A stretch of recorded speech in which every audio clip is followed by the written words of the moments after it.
اعوذ باللہ من الشیطان الرجیم بسم اللہ الرحمن الرحیم۔ امن و سلامتی اور شرک سے بچنے کی دعا۔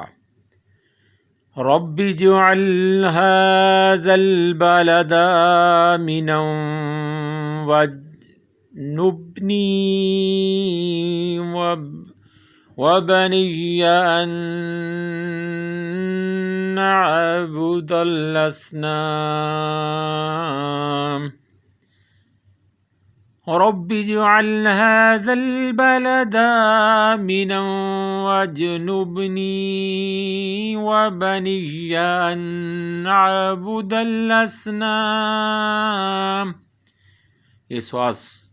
یہ دعا سورہ ابراہیم آیت نمبر 35 میں ہے۔ یا رب اس شہر کو پرامن بنا دیجئے اور مجھے اور میرے بیٹوں کو اس بات سے بچائیے کہ ہم بتوں کی پرستش کریں۔ قبولیت رزق میں برکت کی دعا۔ ربنا انی اسکنت من ذریتی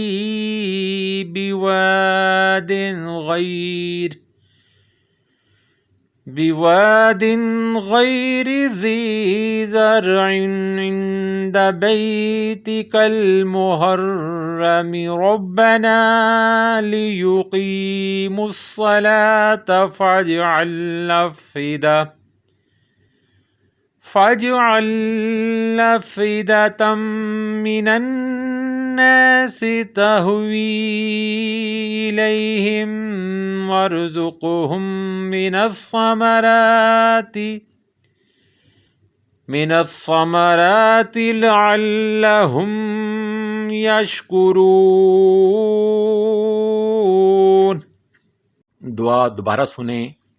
ربنا انی اسکنت من ذریتی بواد غیر ذی زرع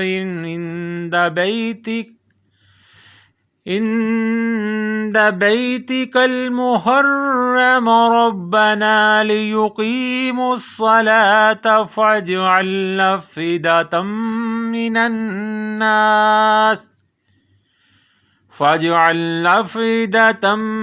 الناس تهوي إليهم وارزقهم من الثمرات لعلهم يشكرون۔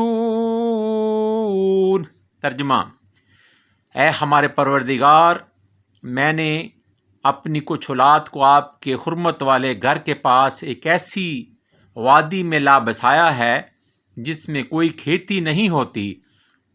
ہمارے پروردگار، یہ میں نے اس لیے کیا تاکہ یہ نماز قائم کریں، لہٰذا لوگوں کے دلوں میں ان کے لیے کشش پیدا کر دیجئے اور ان کو پھلوں کا رزق عطا فرمائیے تاکہ وہ شکر گزار بنیں۔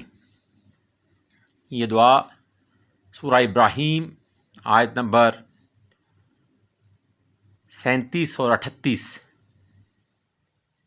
میں ہے، اور یہ حضرت اسماعیل علیہ السلام کو جب اور